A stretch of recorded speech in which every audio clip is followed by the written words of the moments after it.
Mesdemoiselles et messieurs, bonsoir, Gilles Allozy, MP Étoile Charlemagne. Nous allons faire une présentation ce soir dans cette petite vidéo d'un prérequis en particulier utilisé en électromagnétisme, mais pas seulement, qui se rapporte à ce qu'on appelle les transformations d'intégrales. Alors ces transformations d'intégrales, elles vont reposer sur deux théorèmes qui s'appellent les théorèmes de Stokes et de Strogatsky.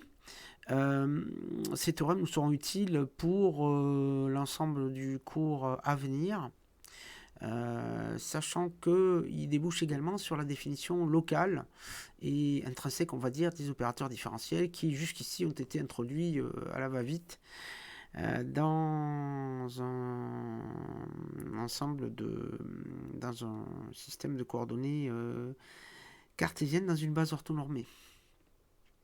Voilà, donc c'est l'objectif qu'on va se fixer. Alors, ce que je propose, c'est d'abord de donner les résultats. Et ensuite, on essaiera de voir qu'en fait, ces résultats sont unifiables dans un théorème dit théorème de Stokes, pour lesquels il nous faut des concepts qui ne sont pas enseignés en mathématiques de géométrie différentielle au niveau des classes prépa. Donc je ne vais pas me risquer à faire ce travail-là, mais je vais simplement donner quelques idées sur les objets qui sont utilisés à cette occasion. Voilà. Donc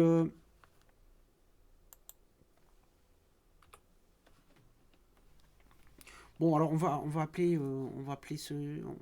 tout ça le transformation intégrale.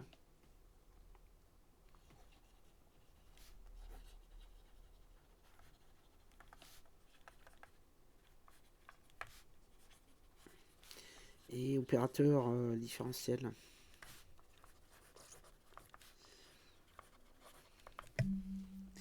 Bon, je vais commencer par situer le problème en faisant une petite introduction. En faisant une petite introduction qui va être la suivante. En fait, l'introduction, la voilà.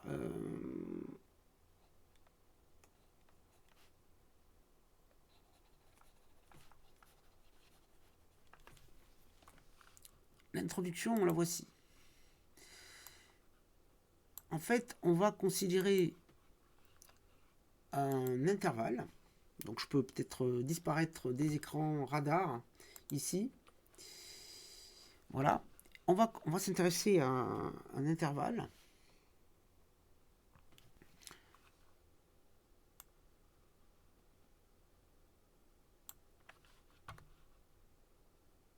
Donc je peux peut-être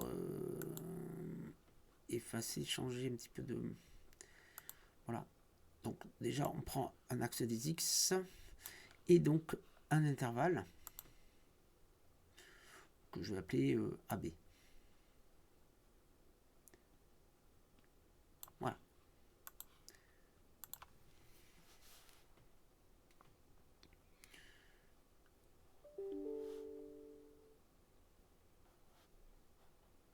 Voilà, un intervalle AB. Et donc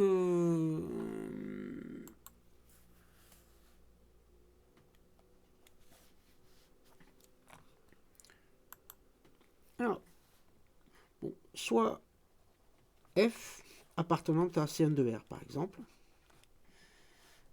eh bien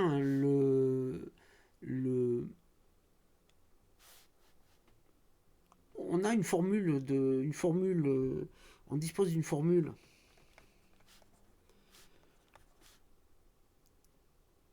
de l'égalité, somme de A à B de f' de x dx est égal à f de b moins f de a. Et bien ça, c'est déjà en soi une transformation d'intégrale qui donne quelques idées de ce qui va suivre. Quelques idées de ce qui va suivre.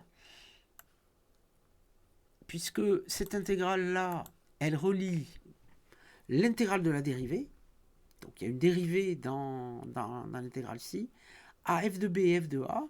Et f de b et f de a, finalement, on peut le voir comme... donc c'est l'image de f par... de b par f. Ici, l'image de a par f, affectée du signe plus, ici, et ici du signe moins. Bon, c'est un petit peu comme si dans un axe Y imaginaire, on faisait le tour, on allait vers nous, on repassait ici et on revenait dans l'autre sens. Et le signe moins signalerait justement le fait qu'on est passé dans un certain sens du cadre qui aurait pour dont l'un des côtés serait justement l'intervalle AB. C'est une simple image. Hein. Voilà. Bon. Donc ça, c'est déjà en soi une formule de transformation d'intégrale. Et bien en fait, on va présenter maintenant les autres transformations. Donc, bon, transformations utiles, je vais les appeler. Hein. Transformations utiles.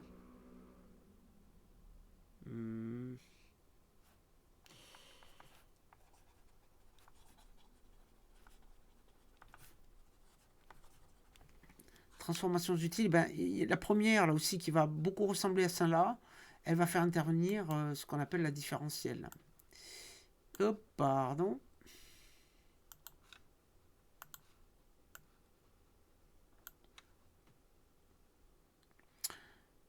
Donc, on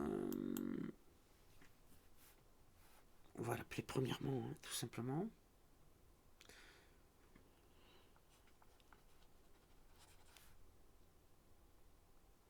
Ou formule de Green, voilà, on peut l'appeler comme ça. Bon, eh bien, on va généraliser le résultat qui est ici. On va le généraliser de la façon suivante, c'est que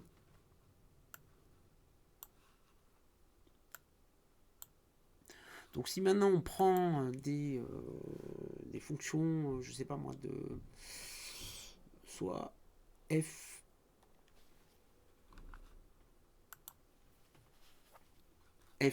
de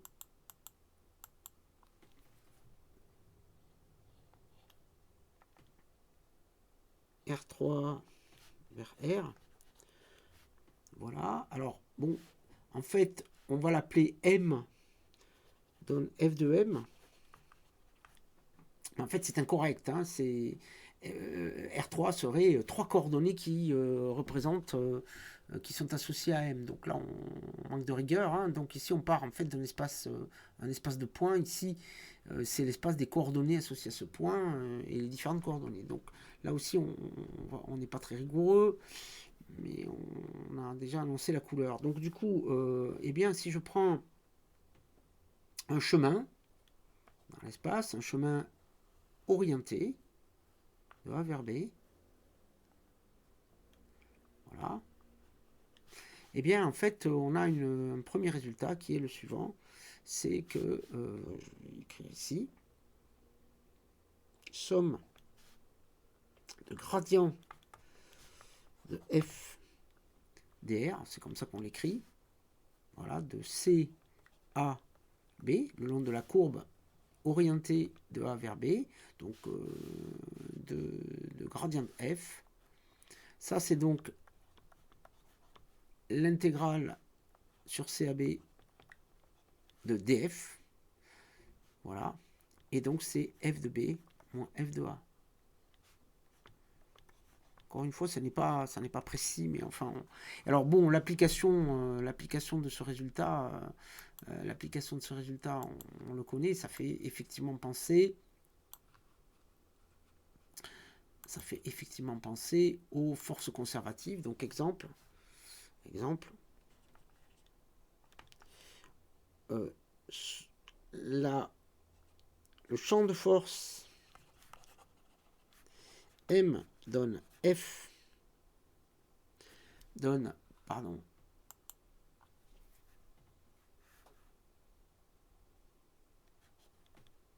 F de M est dit conservatif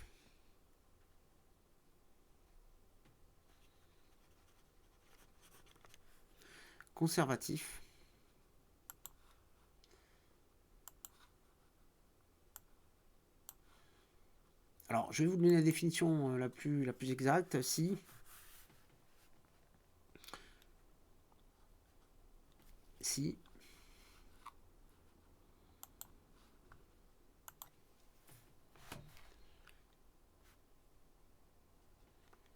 sur tout chemin fermé, donc orienté, eh bien, donc un chemin orienté, voilà, C+, eh bien, on a somme sur C+, de f de m dr est égal à 0.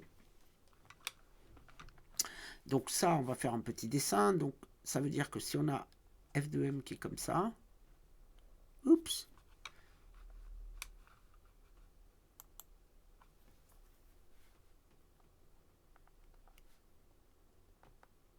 donc dr c'est voilà, c'est 2 points de ce contour ici voisin, donc m prime, et donc dr,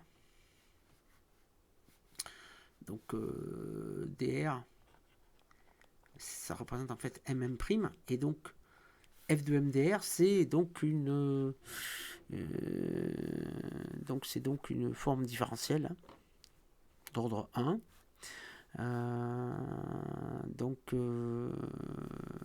Voilà, ça c'est, on reconnaît le travail de la force F. Et donc si le travail de la force F sur tout chemin fermé est égal à 0, alors on en déduit que dans ces conditions,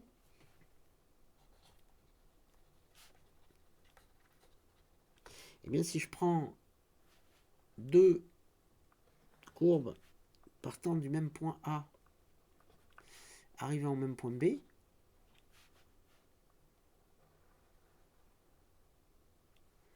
voilà, donc je vais appeler ça C'AB et CAB, voilà, deux courbes de chemin orientés, eh bien si F est conservative,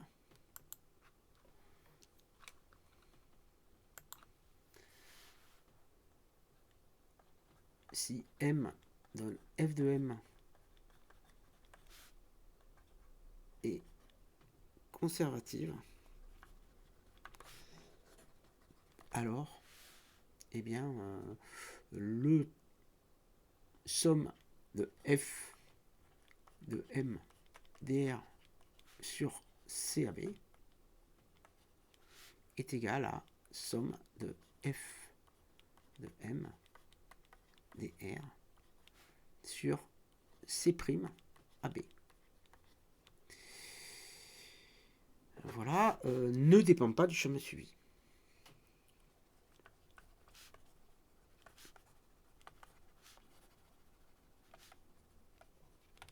Ben, il existe dans ces conditions, il existe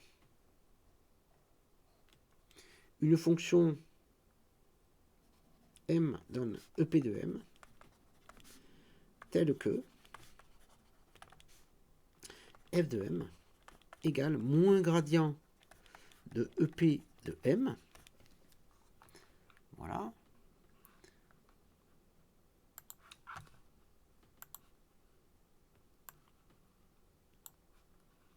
et cette fonction où EP est l'énergie potentielle et la fonction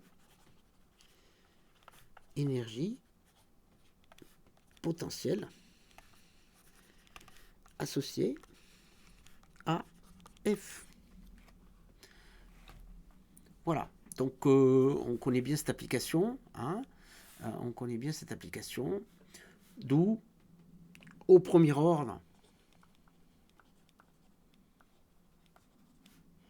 en dr égale m prime, eh bien on a delta W, pour revenir à la définition donnée lourdement en première année, mais bon, c'est les instructions, hein, f de m dr, c'est donc moins DEP, voilà ce que vous avez retenu, hein, c'est-à-dire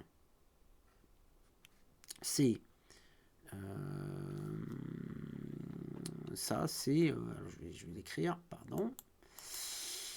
Voilà, moins DEP de M, la différentielle de la fonction EP de M.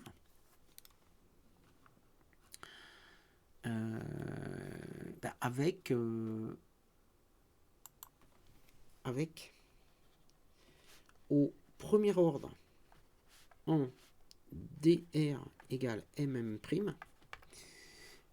et ben EP de m' moins EP de m est égal à DEP de m plus petit o de dr. Et donc égal moins f de m dr plus petit o de dr. Voilà. Avec la notation de Landau. Donc ça, c'est le résultat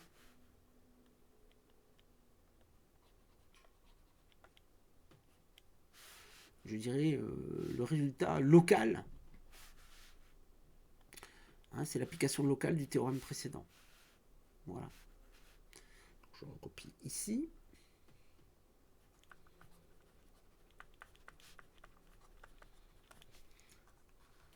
Bon. Donc ce résultat est bien connu. On peut passer à autre chose. Donc là, je l'appelais formule de Green pour lui donner un nom. Et on a discuté de ce qu'on appelle les forces conservatives. Donc maintenant, on va parler du théorème de Stokes. Le théorème de Stokes. Alors, je sais plus comment. Je crois que je l'ai appelé. Ouais, je crois que c'est en bleu.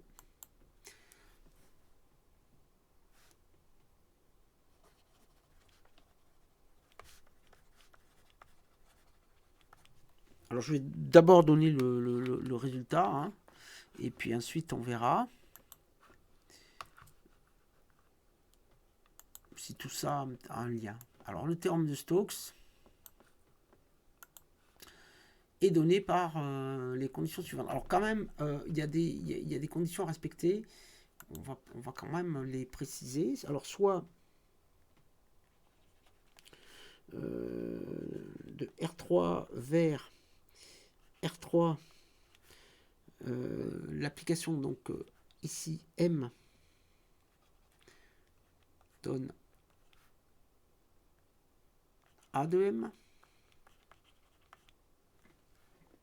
Voilà, là aussi, ici c'est un point, mais on lui associe des coordonnées dans R3, et puis A de M c'est un vecteur, donc dans une base de R3, on aura 3 fonctions scalaires qui correspondent aux coordonnées, notamment dans une base X, E, Y, Z cartésienne. Bon.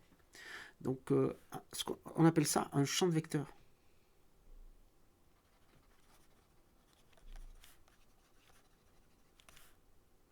Sous-entendu de R3. Un champ de vecteurs sur R3.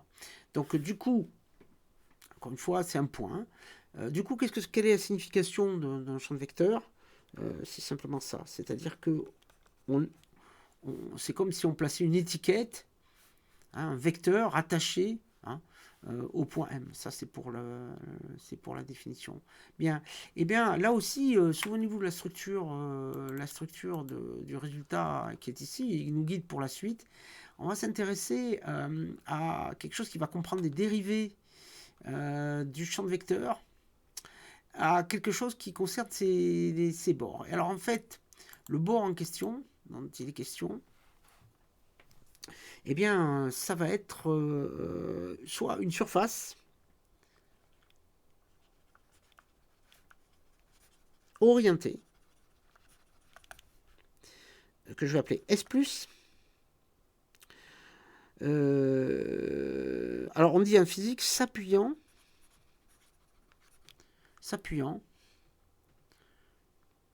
sur un contour fermé C+. Sur un contour fermé C+. Alors, suivant. Alors, on va faire un petit dessin. Donc, je dessine d'abord C+, et je dessine, parce que c'est plus facile dans cet ordre-là, une surface orientée ici, de cette manière-là. Et donc, on suppose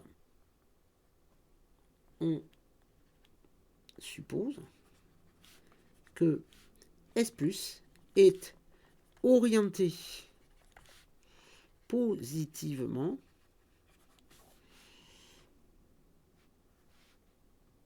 par rapport à C+. Alors, qu'est-ce que ça veut dire positivement? Ben, ça veut dire, par exemple, typiquement, c'est la règle du tire-bouchon de Maxwell. C'est-à-dire que voilà, c'est-à-dire que le tire-bouchon de Maxwell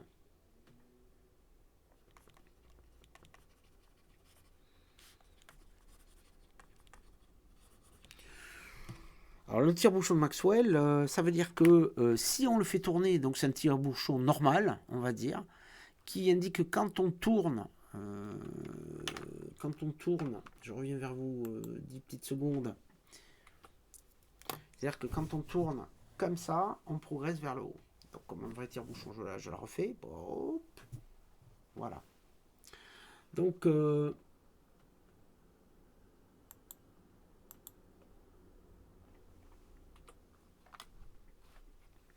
bien, eh bien, donc ils sont orientés positivement. Hein. Donc orientés positivement, je vais le souligner parce que c'est important. Orientés positivement par rapport à C+. C'est horriblement mal écrit. C'est vraiment horriblement mal écrit. Je vous prie de m'excuser, c'est orienté.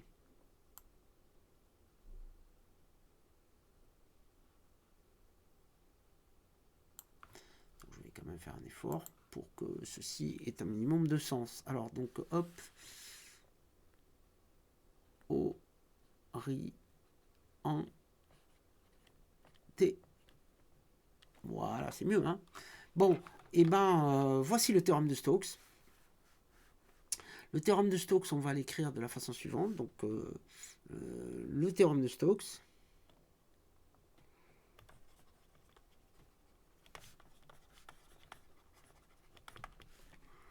Le théorème de Stokes, il indique que somme de A dl sur C+,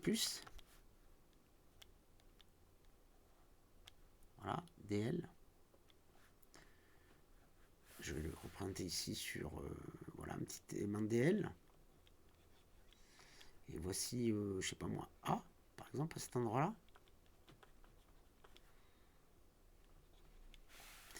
est égal, alors c'est souvent comme ça qu'il est écrit, somme sur S+, de rotationnel de A de M ds+. C'est-à-dire que ici, je vais avoir par exemple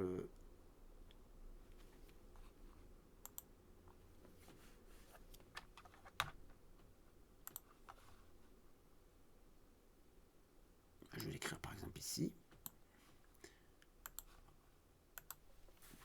Et donc, ici, rotationnel de A. Alors, puisque celui-là, je l'appelais M, celui-là, je l'appelais N, par exemple. Voilà, rotationnel de A de N. Bon, et ça, c'est le théorème de Stokes. Donc du coup,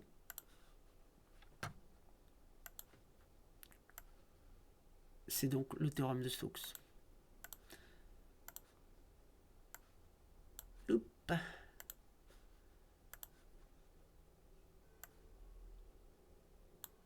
Bon, alors, ce qui est intéressant là-dedans, c'est de voir en quoi ce théorème ressemble au premier que l'on a vu précédemment, c'est-à-dire en quoi il ressemble à celui-là. Bah, il ressemble à celui-là parce que finalement, il a un petit peu la même structure, c'est-à-dire que, en fait, on l'a écrit un peu à l'envers. Là, on a une surface On appelle ça en physique une surface ouverte. C'est une surface qui possède un bord. Et ce bord, c'est la base de ce cylindre. C'est un petit, imaginez une demi-sphère, par exemple. Je dis bien une sphère, hein, donc une surface. Eh bien, le bord, c'est un cercle, c'est le cercle qui constitue sa base. C'est-à-dire qu'en fait, pour trouver le bord d'une surface, on se passe sur la surface, on se promène absolument n'importe où en restant sur la surface, tout d'un coup, eh bien, on ne peut plus avancer. Voilà, donc on va dire, voilà l'image du bord, enfin, avec une topologie simple. Hein. Voilà. Ici, on a un seul bord en clair. Bon. Et donc, voilà, donc en fait, l'idée c'est que là, on a une intégrale sur S+, de quelque chose qui contient les dérivés, le rotationnel, dont on a déjà parlé, en coordonnées cartésiennes. C'est que ça définit le rotationnel, finalement, cette propriété-là, est égale à la circulation de A, on appelle ça. Alors, ça, c'est ce qu'on appelle la circulation. Donc, je vais le signaler ici. Ça s'appelle, ce machin-là s'appelle la circulation de A. De A, pardon.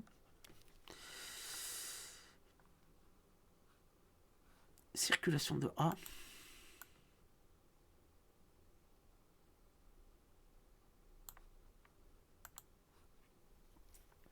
Et ici, ça s'appelle le flux de rotationnel de A.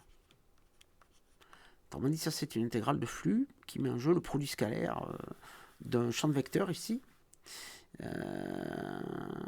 avec des S+ sur toute la surface S+. Donc on a bien une intégrale qui porte sur un domaine, voilà, faisant intervenir rotationnel, et qui est égale à une intégrale donc où il n'y a plus de dérivée, qui porte cette fois sur le bord. Voilà, c'est le théorème de Stokes. Alors maintenant, on peut continuer avec le théorème d'Ostrogradski. Le théorème d'Ostrogradski.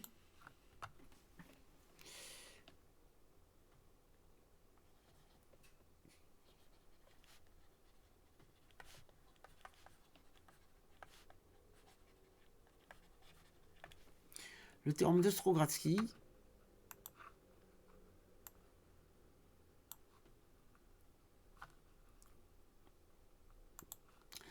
Alors, qu'est-ce que c'est que le théorème d'Ostrogradski?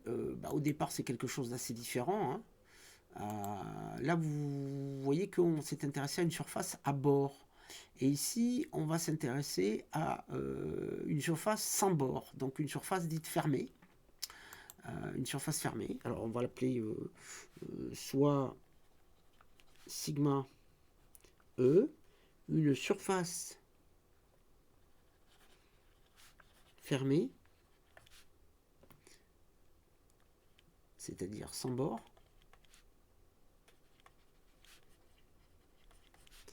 orientée vers l'extérieur. Donc on donnera une image de cette histoire d'orientation, comment on peut voir si la surface est orientable ou pas, qualitativement toujours. Voilà. Eh bien, je ne sais pas quoi dire de plus, donc je vais simplement le dessiner.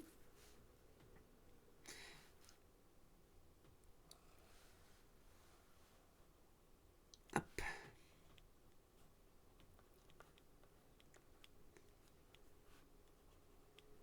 Voilà.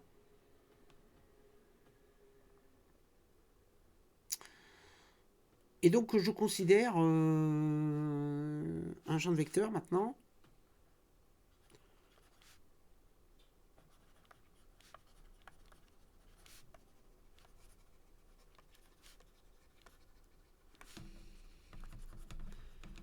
Sur R3, toujours avec la même remarque. Hein. Ici, c'est un espace de points, et après, il faut associer des coordonnées locales. Donc là, je ne rentre pas là-dedans. Et donc, du coup, eh bien, soit V, le domaine, délimité, alors ça c'est la physique, hein, délimité par sigma E. Bon. En fait, topologiquement, là, ici, on a un ouvert. Voilà, et donc, un ouvert de R3, ici.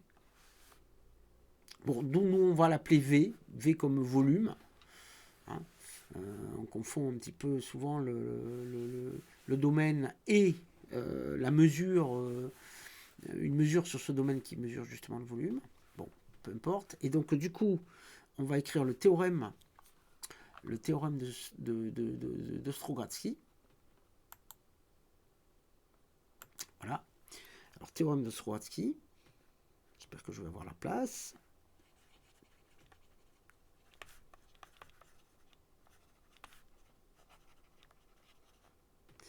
Strogatsky. Là aussi, c'est horrible.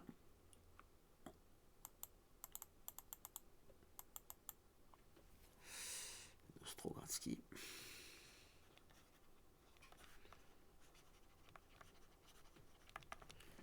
Théorème de Strogatsky, oui, c'est à peine mieux.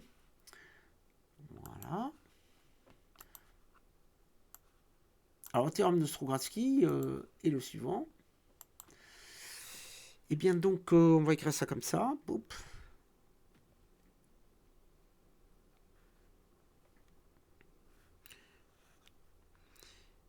Alors, comment j'écris ça tout à l'heure? Donc, somme.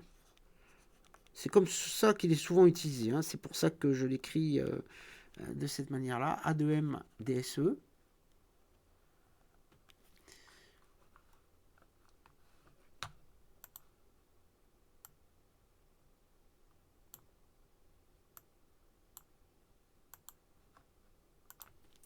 Sur sigma E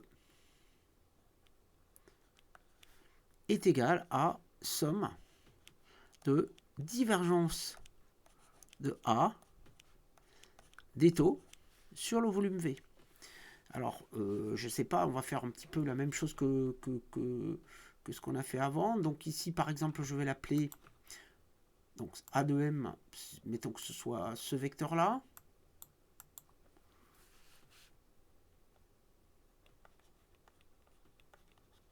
Et donc, si je prends ici N, eh bien, j'ai un champ de scalaire qui lui est associé, qui est divergence de A de N, qui est ici. Donc, N, cet élément des taux, là,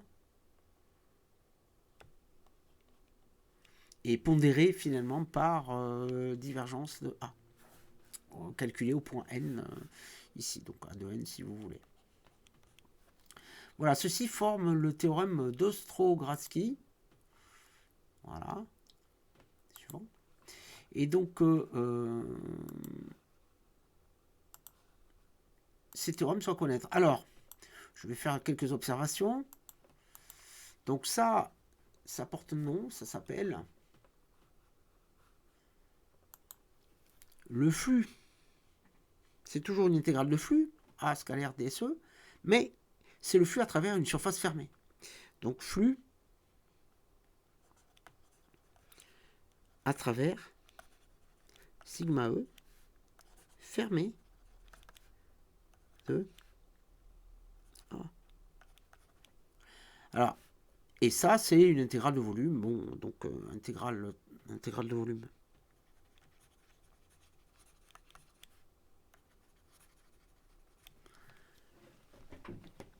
Alors, vous remarquerez plusieurs choses, c'est ces problèmes d'orientation.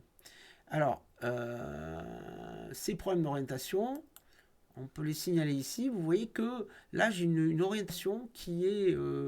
enfin, c'est l'orientation de S+, et celle de C+, sont...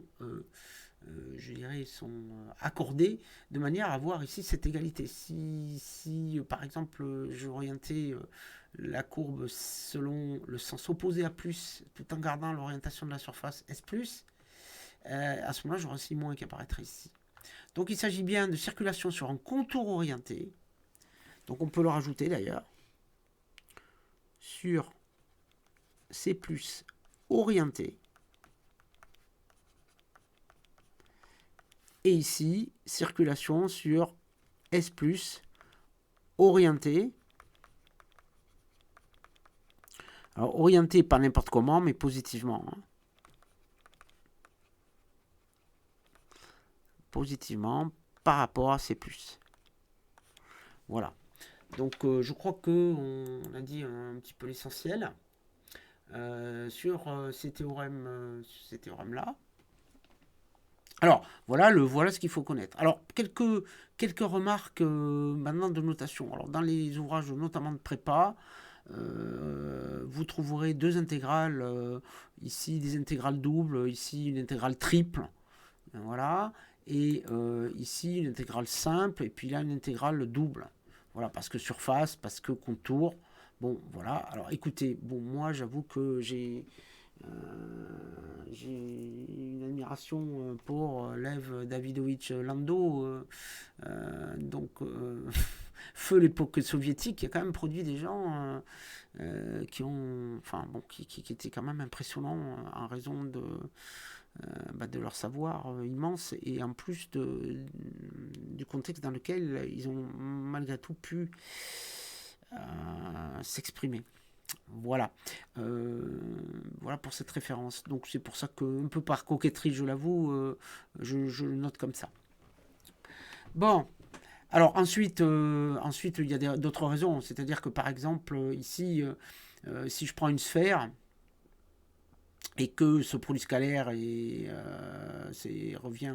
au produit des normes, hein, ce qui est le cas sur une sphère avec un champ qui est radial, il se trouve qu'on va écrire directement une intégrale,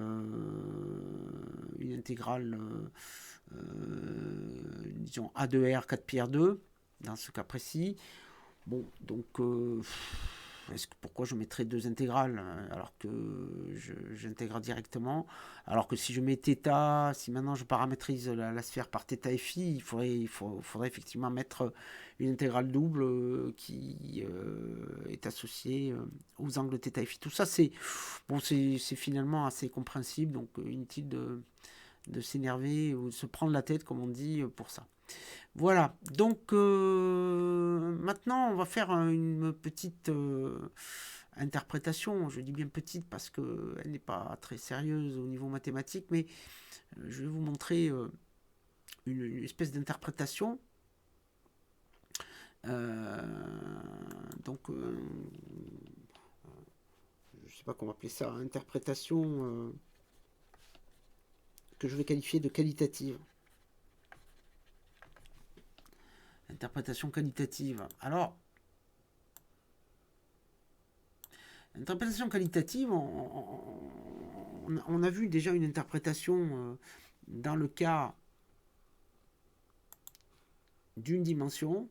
C'est-à-dire que si on trace ici un axe,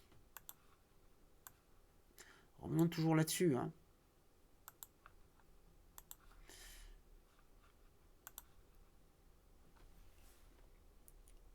Ce qu'on a dit, c'est que si on prenait un axe comme ceci,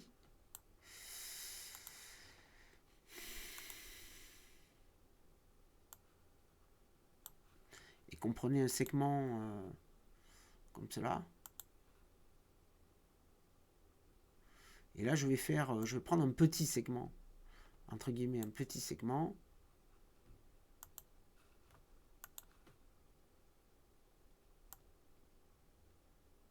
voilà. Et donc on a dit qu'on confondait le point et puis il a une coordonnée qui le situe. Donc x plus dx. Eh bien, on a vu que si on s'intéressait au champ x donne a de x, ax de x, eh bien on avait a. Et si ça s'écrit f' de x, eh bien, on a oméga égale ax de x, dx, forme différentielle qui s'écrit f' de x dx, Et ça, c'est la différentielle de f pour des x calculés au point m, puisque m est repéré par l'abscisse x. Donc df égale f' de x dx, déjà, c'est déjà une première indication de ce qu'on peut faire. Alors maintenant, on peut imaginer qu'on fait la même chose à 2 dimensions. On va un petit peu s'amuser.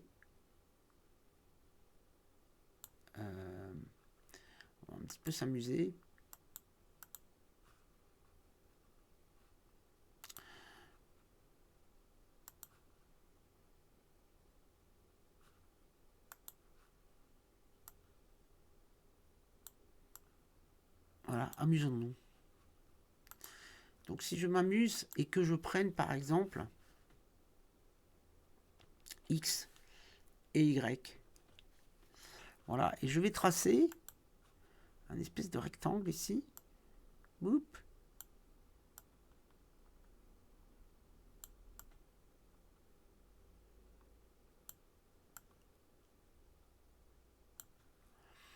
Et je vais l'appeler. Alors par la pensée, je vais introduire. Je suis en dimension 2, mais je vais me plonger dans R3 en fait. Et donc ici, j'ai alpha, bêta, gamma, delta.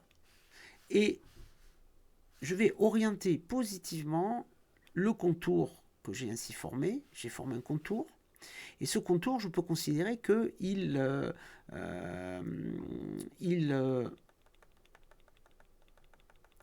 contient une surface à bord qui comprend ici donc 4 bords.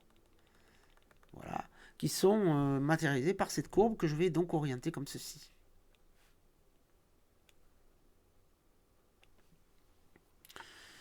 Bon, et donc je vais m'intéresser à un champ maintenant à un champ de vecteurs. C'est-à-dire, je vais m'intéresser à un champ de vecteurs qui, cette fois, de R2 vers R2, qui a x, y, va associer ax de x, y, ex, plus ay de xy, ey. Donc en fait, là, je me place, je prends une base donc dans la base B, EX, EY, EZ, orthonormée, direct avec la base, avec le produit scalaire euclidien usuel. Hein. Voilà, donc encore une fois, bon, et donc je devrais définir EX, EY comme ça. Bon, sur le plan d'abstraction, c'est pas terrible. Bon, ben, imaginons que là, on est l'abscisse x. Ici, on a l'abscisse x plus dx. Y plus dy. Eh bien, je vais m'intéresser à la somme de alpha, bêta, gamma, delta, alpha. Donc, qui est un contour fermé, ça. De A, dr. Eh bien, je vais écrire ça sous la forme A de alpha, alpha bêta, plus A de bêta, bêta gamma, plus A de gamma, gamma delta, plus A de delta, delta alpha. Bon, et ça, on va le calculer au deuxième ordre en delta x, delta y. Eh bien, on trouve que, alors je vais appeler ça gamma, gamma plus, c'est souvent comme ça qu'on note les circulations. Eh bien, on va le développer, ce truc. Pardon. Je ne devrais pas dire ça. Donc, ça va être alpha bêta, c'est dx, ex. Donc, du coup, c'est axy dx. Plus, alors, bêta, c'est a y de x plus dx, y, dy. Gamma, c'est a de x, c'est à donc moins AX de X plus DX, Y plus DY, DX, et A delta, donc c'est... alors j'en ai pas oublié un là, tac, tac. Donc oui, j'ai compté celui-là, j'ai oublié celui-là. J'ai oublié celui-là, donc non, c'est bon, pardon. Et donc il reste celui-là, donc A delta, delta alpha, donc moins AY, moins AY de X, Y plus DY, DY. Et donc je ne garde que les termes du deuxième ordre. Donc ici, par exemple, j'ai un dx, donc ça ne me sert pas à grand chose. Et donc je vois que ça s'écrit, le gamma plus ici, je vois que ça s'écrit dans la base orthonormée directe ici. Bon, direct on ne le voit pas, on voit surtout que la base xy est orthonormée pour calculer ce produit scalaire. Donc on trouve, les termes en dx, on trouve que en les réunissant, ça s'écrit AX, je vais prendre mon temps, hein, puisque ici j'ai le temps. Et oui, ici j'ai le temps. Vous non, mais moi oui. DX plus, je rassemble les termes voilà, en DY cette fois. AY de X plus DX, Y. Moins AY de X, Y plus DY, DY. Et donc ça, on a presque fini, puisqu'on va faire maintenant un développement limité. On va faire un développement limité de cette expression ici. Alors, hop, je pense que je suis un petit peu trop haut.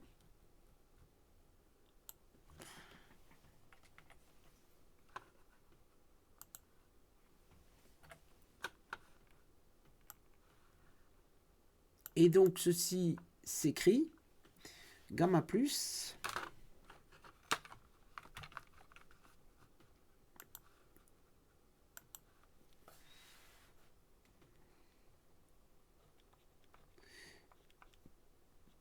c'est donc moins ADAX sur DY, en faisant un développement limité au premier ordre ici.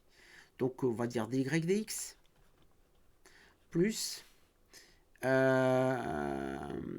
alors donc ici on va pouvoir aussi supprimer le DY précédente, voilà, puisqu'on travaille au premier ordre en DX DY, donc ici ce terme là va également être supprimé.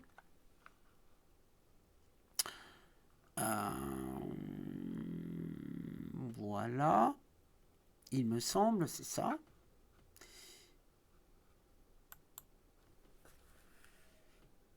Puisque ça ferait un terme en DX DY2, hein, comme on va voir. Donc suivante. On ne cherche pas très rigoureux, hein, c'est juste donner l'idée. Donc on a dit que ça, on le supprime. Donc du coup, ça s'écrit en faisant le même développement limité, plus DAY sur DX, DX DY. Et donc gamma plus finalement se met sous la forme. Gamma plus se met sous la forme.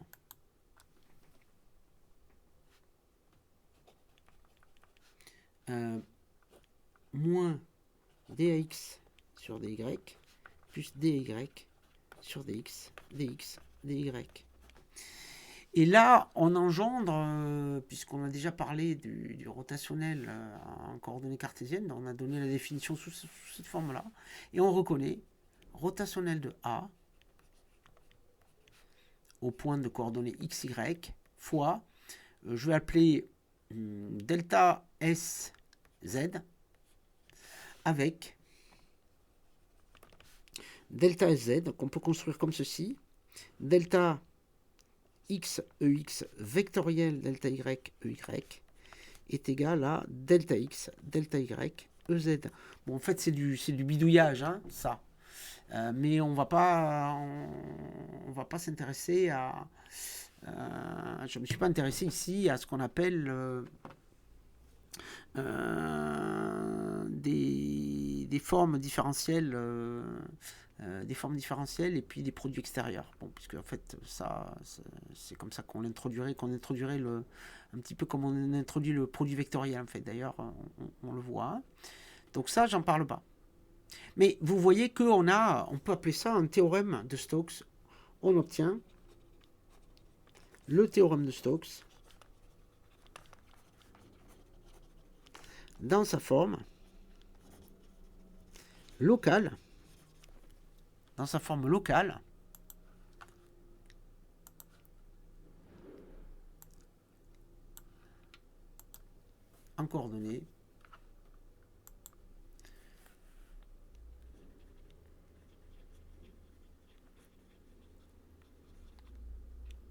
coordonnées cartésiennes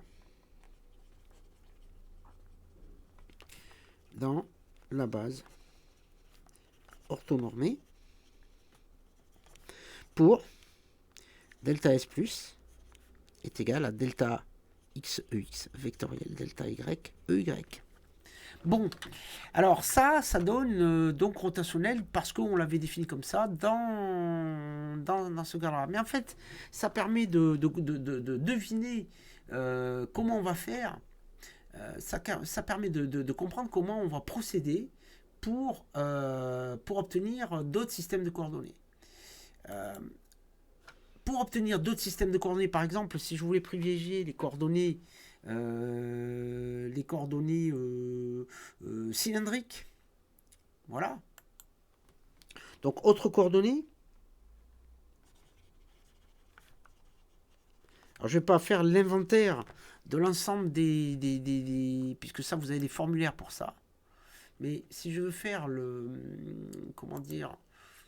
si je veux vous expliquer comment on fait dans d'autres coordonnées, sans rentrer dans ce qu'on appelle le jacobien de la transformation des coordonnées, en fait, on comprend que on va choisir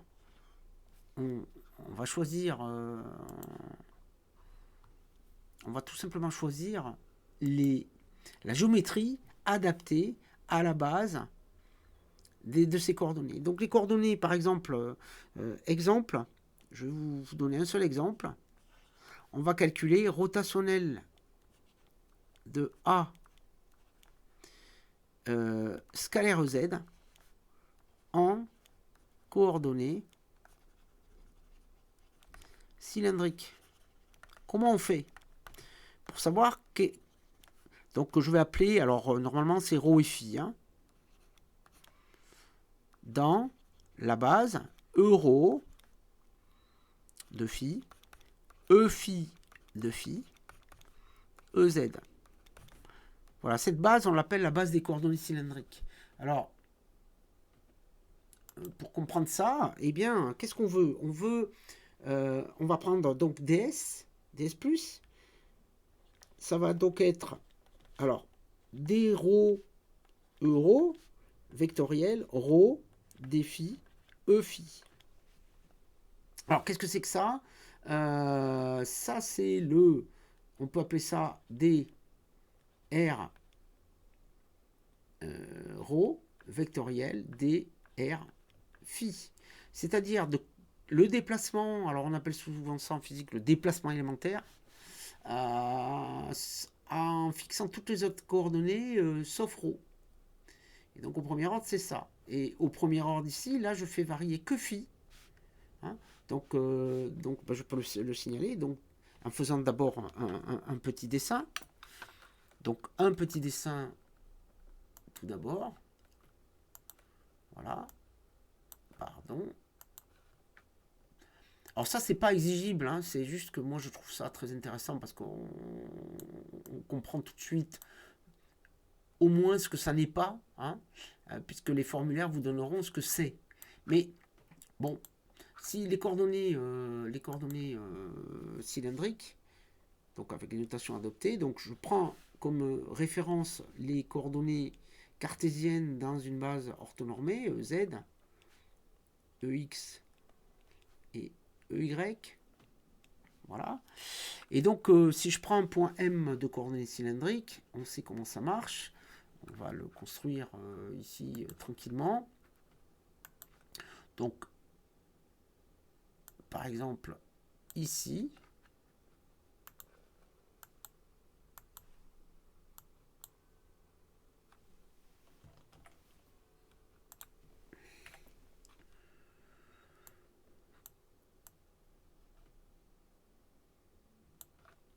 voilà.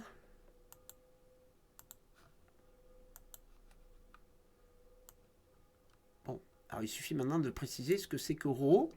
Alors, ici, je vais appeler ce point-là, je l'appelle H. Celui-là, je l'appelle K. Donc, projection orthogonale de M sur l'axe Z ou sur le plan XY. Et donc, on définit un axe phi ici. Enfin, l'angle phi, c'est celui-là. Vous noterez qu'il est orienté, donc avec une orientation positive. Qui dit orientation positive dit orientation positive de l'axe de rotation. Ça, on a parlé du vecteur rotation hein, dans le cas de la mécanique. Donc ici, règle du tire-bouchon pour justement trouver un lien, enfin, orienter positivement l'axe qui est dirigé suivant plus EZ. Donc je choisis de prendre E plus égale EZ. Voilà, et donc phi est orienté comme ça. Donc c'est les angles trigonométriques classiques dans le plan OXY. Alors ce qu'on appelle ρ, c'est ça. Ensuite, comment est-ce qu'on trace les vecteurs de base associés? Je peux le représenter en rouge, tiens, ouais, c'est ça. Bon, et ben voilà le vecteur euro. Voilà le vecteur E phi. Et voilà le vecteur EZ. Ça permet de réviser ça, c'est pas plus mal. Pour celles et ceux qui le souhaitent. Voilà, donc du coup, ça, c'est ce qu'on appelle E rho de M. Ça, alors de M, je devrais l'appeler de M, ça dépend que de phi en fait. Hein.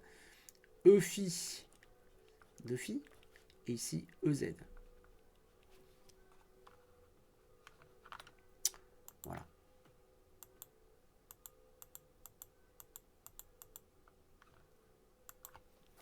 Bon.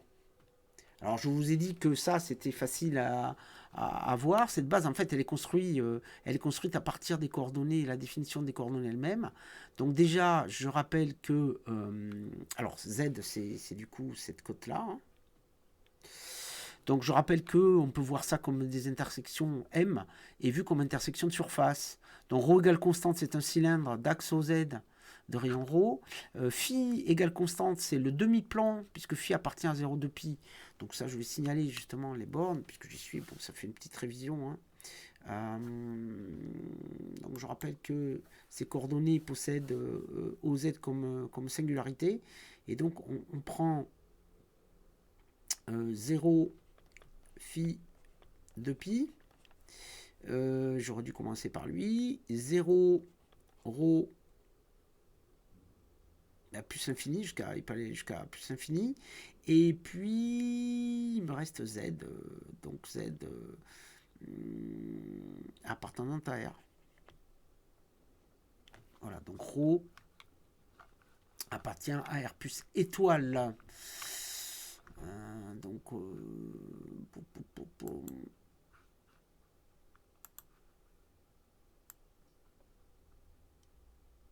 alors, ces arguments géométriques, ils sont importants pour la suite. Hein. C'est pour ça que je les détaille à nouveau. Donc, on a dit ρ, ρ strictement positif, ça suffira. Voilà les domaines. Donc, en fait, ρ égale constante, c'est un cylindre. Et euro, c'est un vecteur normal au point M à ce cylindre. Donc, il est comme ça.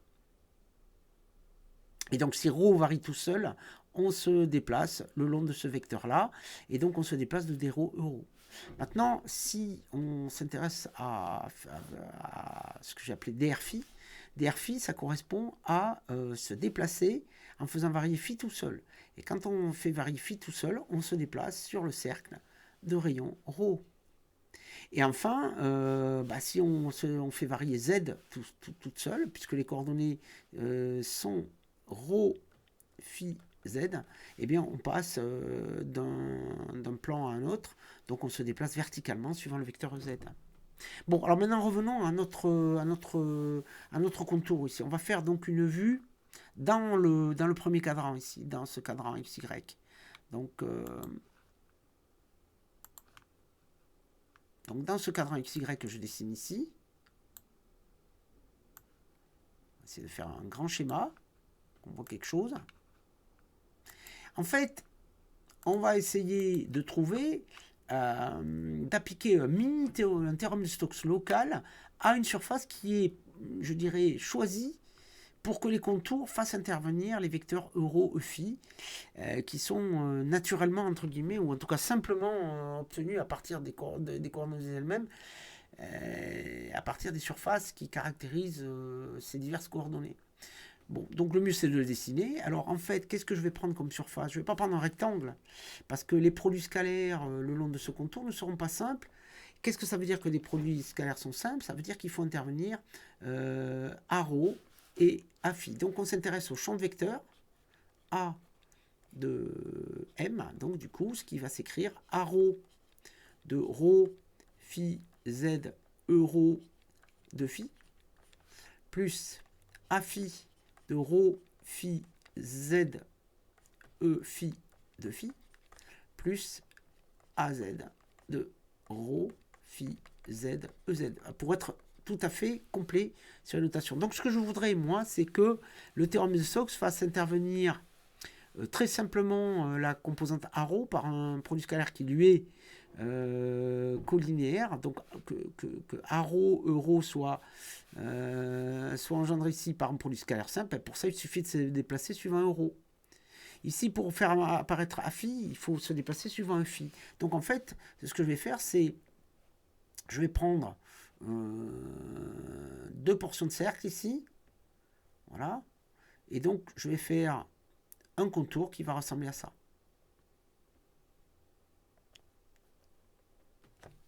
Donc, pour m'aider, je vais prendre des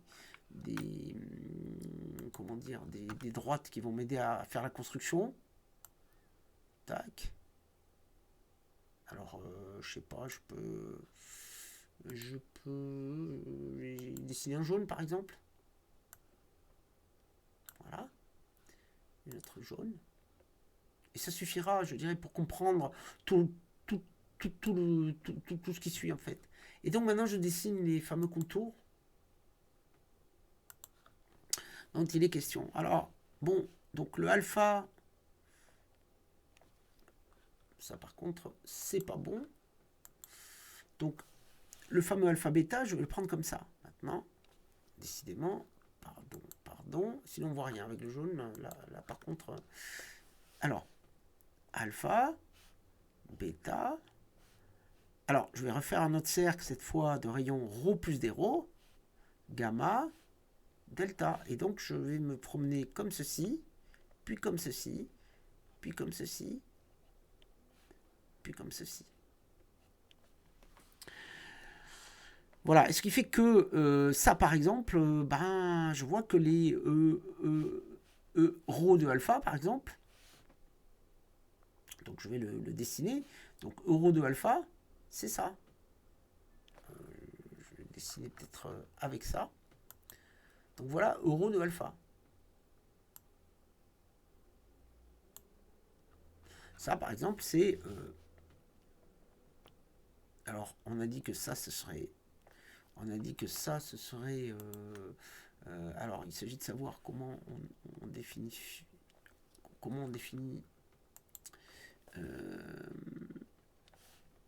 X, Y,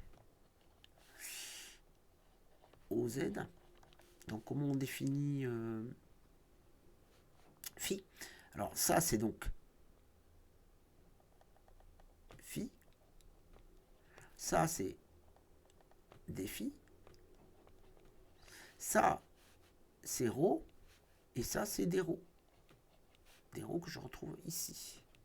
Et donc, par exemple, ça, c'est E ρ de bêta, par exemple. Mais c'est aussi euro de gamma. Hein. C'est-à-dire qu'on a E ρ de alpha égale E ρ de delta. qui sont donc qui est égal à E rho de phi plus des phi. E rho de alpha, ça c'est rho de alpha égale E rho de delta. Mais par exemple, E rho de bêta est égal à E rho de gamma qui est égal à E rho de phi. Bon, etc. Hein. Donc, etc. Donc ici, ça c'est ce dont j'ai besoin à cet endroit-là. Et ici, par exemple, E phi de bêta. Donc ici, quand je vais me déplacer depuis alpha vers bêta, je vais faire intervenir E phi de alpha. Et donc en fait, si je m'intéresse maintenant au contour, de la même manière que précédemment, si on s'intéresse au contour gamma plus là, ça va donc s'écrire A de alpha fois alpha bêta plus A de bêta, jusque-là, pas de changement, mais vous voyez comment la géométrie a été choisie, bêta gamma plus A de gamma gamma delta, scalaire gamma delta, plus A de delta fois delta, pardon, fois delta alpha. Et là, qu'est-ce que je vois apparaître je vois apparaître donc alpha bêta,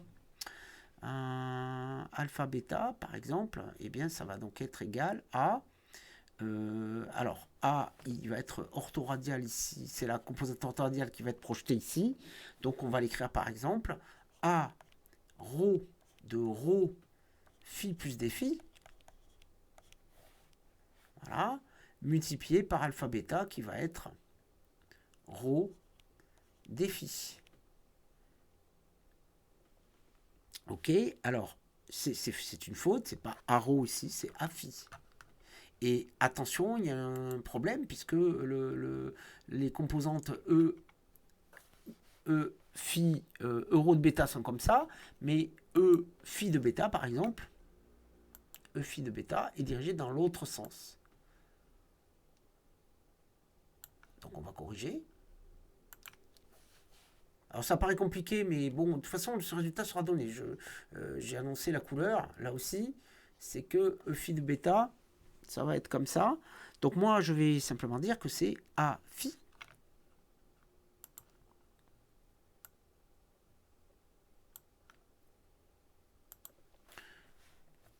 On essaie de ne pas y passer trop de temps, hein, mais bon, là, il faut un petit peu de soin quand même, la preuve. Hein, moins A phi de rho phi plus des phi. Alors je vois déjà que celui-là, je vais pouvoir le barrer. Plus, alors A de bêta, nanana. Donc ça va être plus A rho de rho phi des rho. Je vais écrire dessous, ça, il y aura plus de place. Donc ici, A gamma, gamma delta. Donc on va dire que c'est plus A phi de rho plus des rho phi fois rho plus des rho des phi plus delta bêta, donc moins A rho de rho plus des rho plus des rho phi plus des phi des rho. Voilà. Et donc ça, on va le calculer toujours au premier ordre dans des rho des phi. Et donc je vais rassembler les termes qui sont là. Donc je vois que je rassemble celui-là et celui-là. Donc je fais attention au développement limité ici. Je vois que cette fonction est prise au point rho plus des rho, tandis que la même fonction avec un signe moins est prise à rho. Donc ici je vois que ça s'écrit on a un petit peu plus vite, d sur des rho de rho a phi de rho et de phi d rho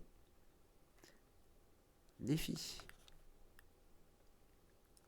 Déro, défi. Donc ça, je vais souligner les termes qui ont été traités déjà. Donc je sais pas, on peut les dessiner en jaune. Donc c'est celui-là. Celui-là. Et celui-là.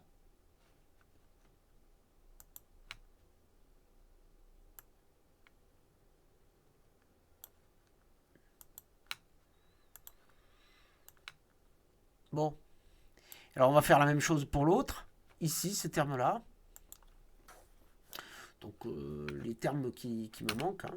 Donc on va les, je sais pas, en vert par exemple. Pas trop le choix des couleurs, il faut dire. Hop. Hop. Et donc celui-là, ben, on va l'écrire comme ceci. On va l'écrire plus. Alors on voit moins.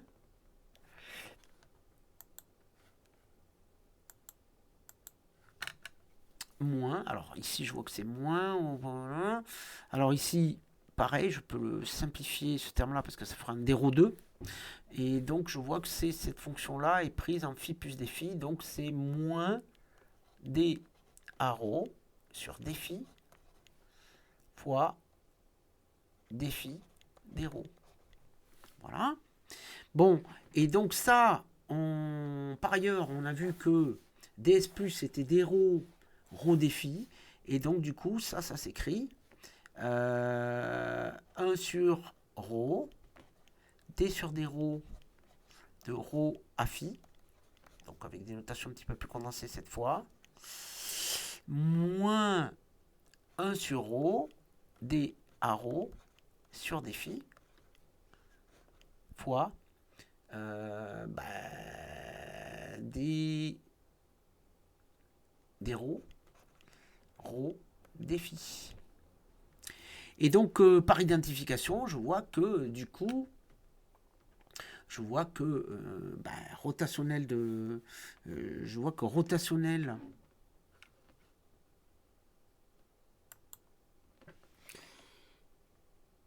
en coordonnées cylindriques, bilan.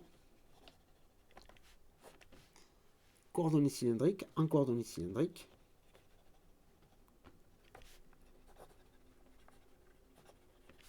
Rho, phi, z.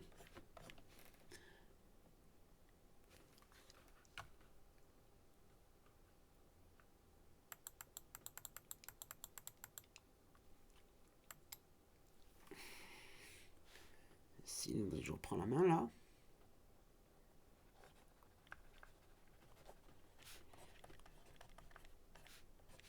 De base associée.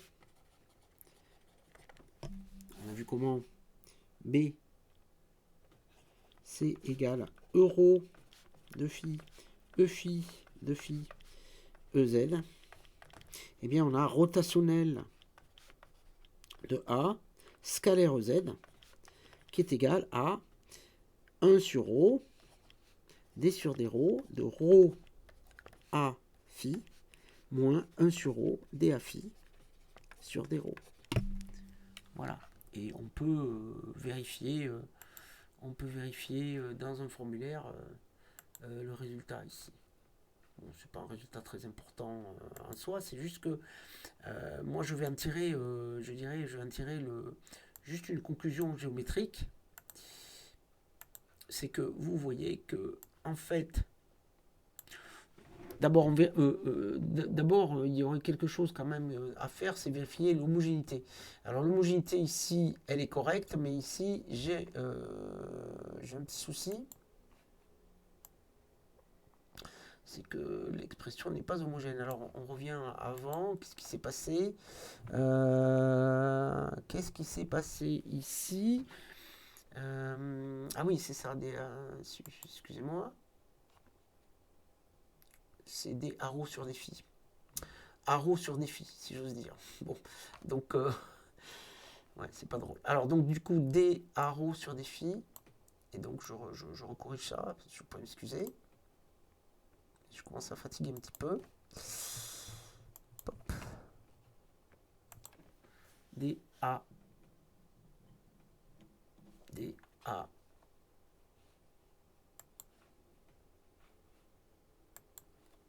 des arrows sur défi 1 sur ρ.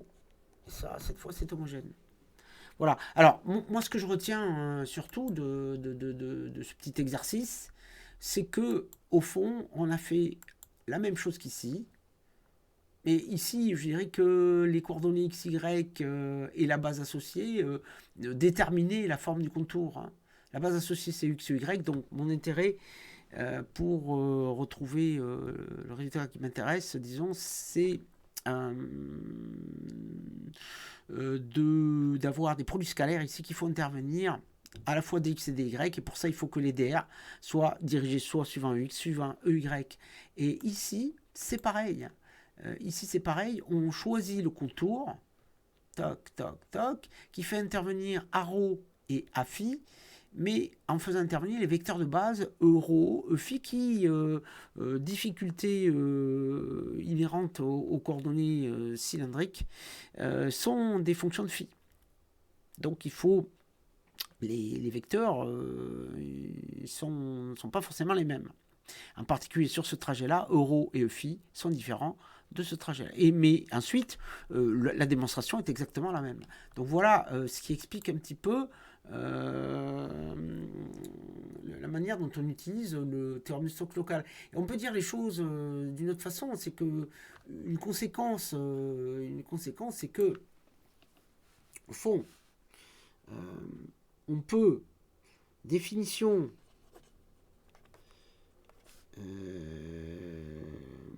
intrinsèque de rotationnel de A. Alors c'est pas extrêmement précis là aussi au niveau mathématique, mais au fond ce qu'on peut dire c'est que rotationnel de A est donné par un... Si je prends un élément de volume ici,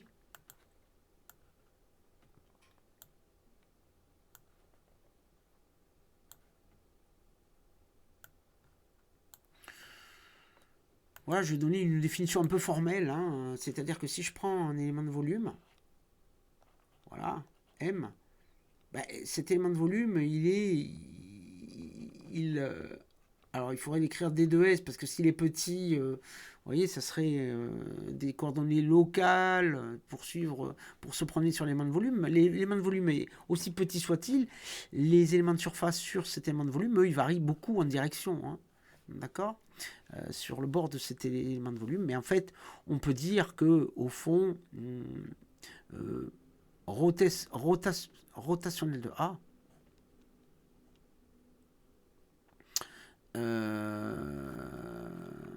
rotationnel de A, alors ce dessin c'est n'importe quoi, je suis déjà dans le terme de Swarovski, excusez-moi.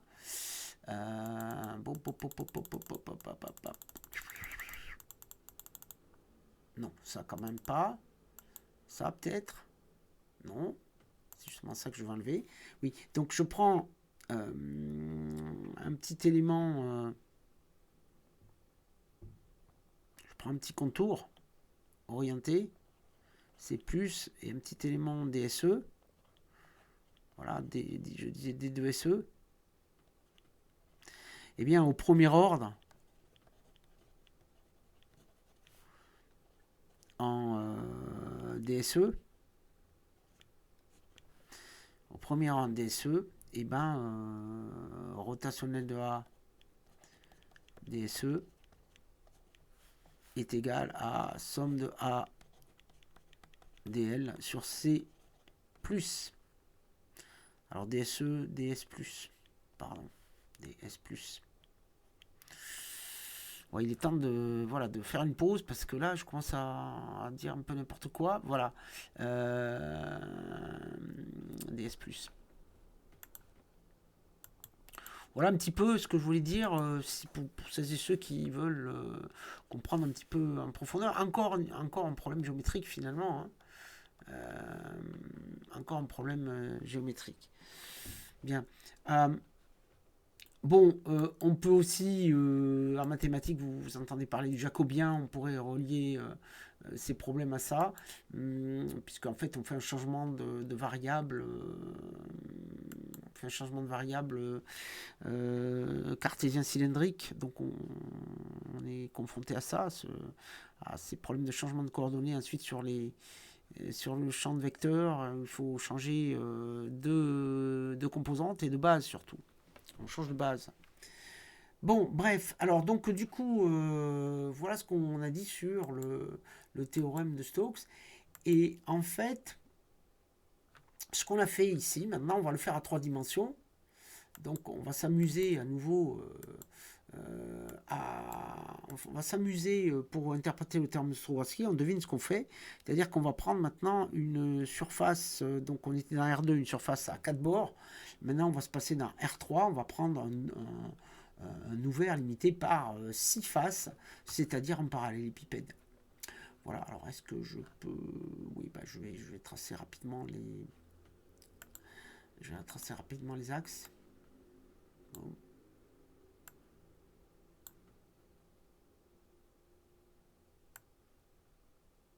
Voilà. Donc X, Y, Z, toujours dans la même base. Et cette fois, X, Y, Z. Et donc, maintenant, je vais tracer tout simplement un petit parallélépipède.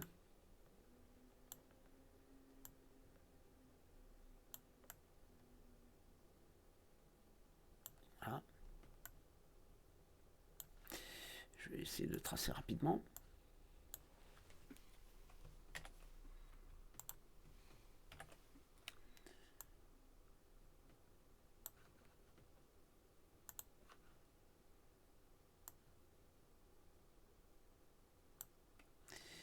Et donc, on va s'amuser, boum, à le copier 4 fois en tout.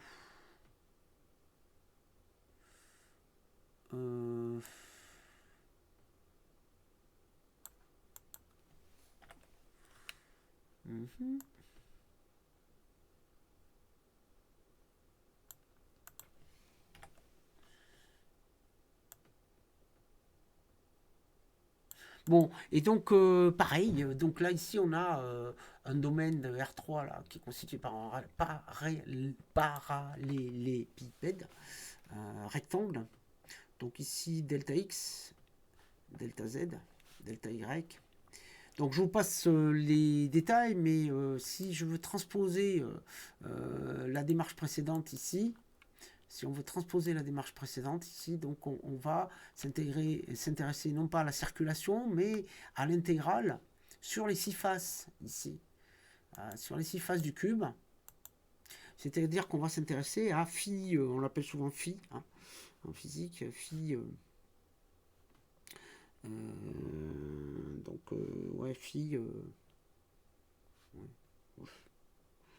Phi sigma E.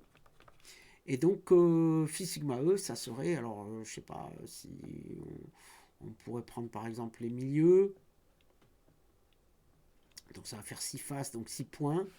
Donc, sigma des I égale 1 à 6, des A, des, alors je sais pas comment les noter, mx plus, mx moins par exemple.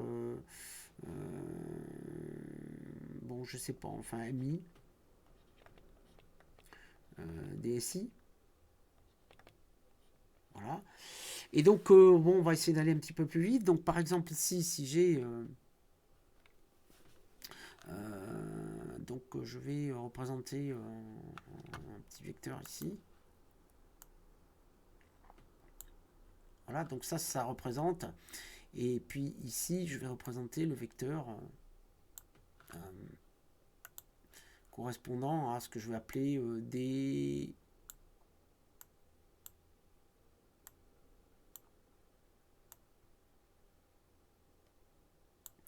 Voilà, celui-là, je vais l'appeler, je sais pas moi, D, S, Z, plus. Et donc, il va avoir son correspondance, disons, qui va être DS. Donc là, c'est sur la même verticale. Hein. DS, Z-.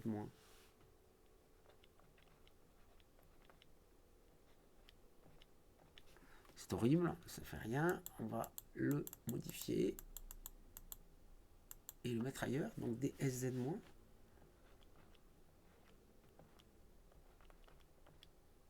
Voilà. Et donc en fait on a des SZ plus qui s'écrit moins des SZ moins, qui s'écrit donc delta,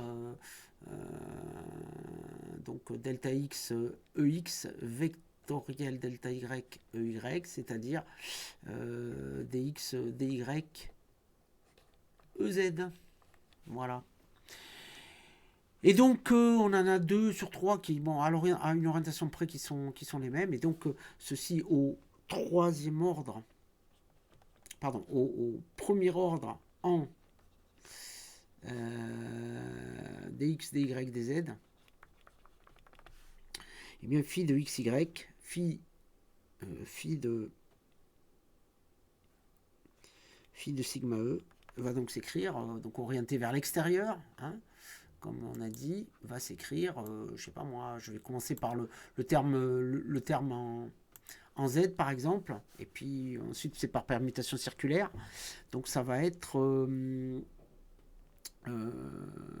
A, ça va être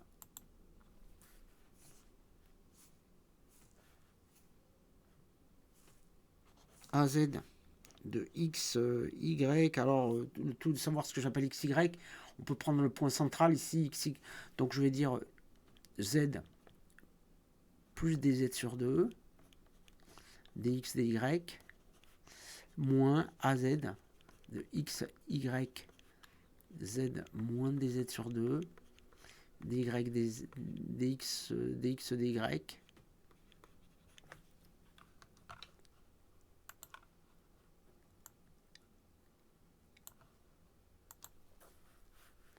voilà, plus la même chose, hein, plus 4 termes.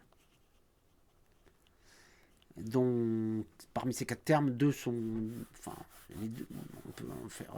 ils sont tous de ce genre-là. Hein. Donc, du coup, c'est... On voit apparaître donc des AZ des, sur des Z, des Z, des X, des Y, plus pareil. Et donc, en définitive, ça va s'écrire DAX sur DX, plus DAY sur DY, plus DAZ sur DZ, fois DX, DY, DZ, c'est-à-dire divergence de A des taux. Et donc, on reconnaît la divergence. On reconnaît la divergence ici.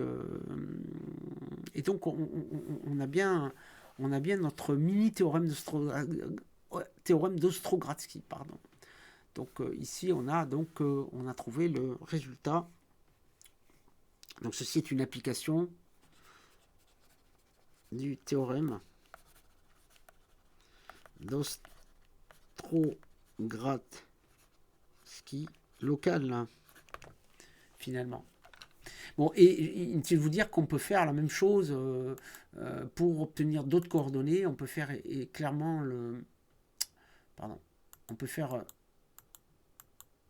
faire la même chose que ce qu'on a fait là. Hein. Je ne vais pas faire le dessin, c'est un petit peu long, mais c'est encore, si la divergence et le rotationnel ont des expressions compliquées,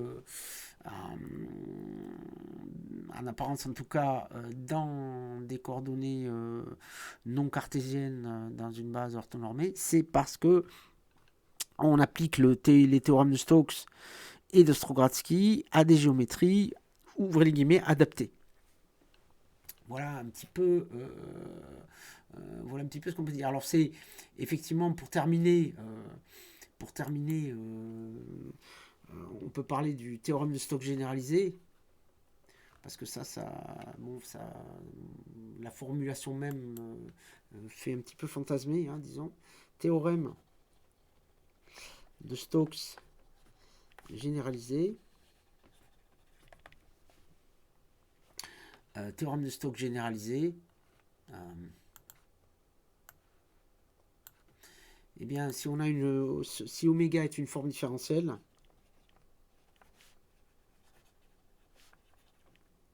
Oh, pardon, oh là là.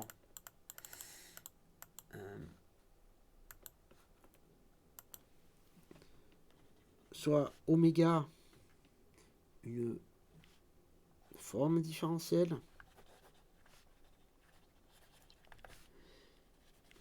et d oméga, la différentielle de la forme oméga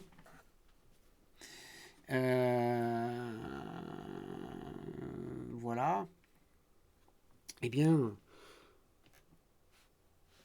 on a le théorème de Stokes généralisé. Il est très très très joli. Il s'écrit oméga d gamma est égal à d oméga sur gamma. C'est pas beau? Alors, où gamma désigne le bord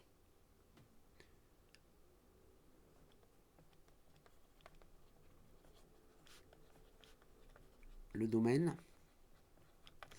et des gamma sont bords. Alors en fait c'est des bords orientés, hein, comme on l'a vu précédemment. Bon, je ne vais pas développer ce qu'on appelle la généralisation de la forme différentielle ou la différentielle. Bon, ça c'est du calcul. Enfin, ça nécessite encore une fois l'introduction de concepts pour lesquels je ne fais pas tellement le point non plus. Donc de géométrie différentielle, mais enfin bon, ça veut dire que ce qu'on fait avant, en fait, c'est en dépit des apparences, je dirais, des apparences de formulation des théorèmes tels que c'est requis, donc c'est toute cette partie-là, ça apparaît un peu différent, mais c'est un fait pareil. Alors moi, pour conclure, pourquoi j'ai fait la deuxième partie, c'est finalement pourquoi j'ai fait ça. D'abord, c'est pour celles et ceux qui veulent. Si vous voulez pas vous zapper. Mais pourquoi je le fais? Parce que évidemment au début on confond tout, on mélange tout, on invente des théorèmes.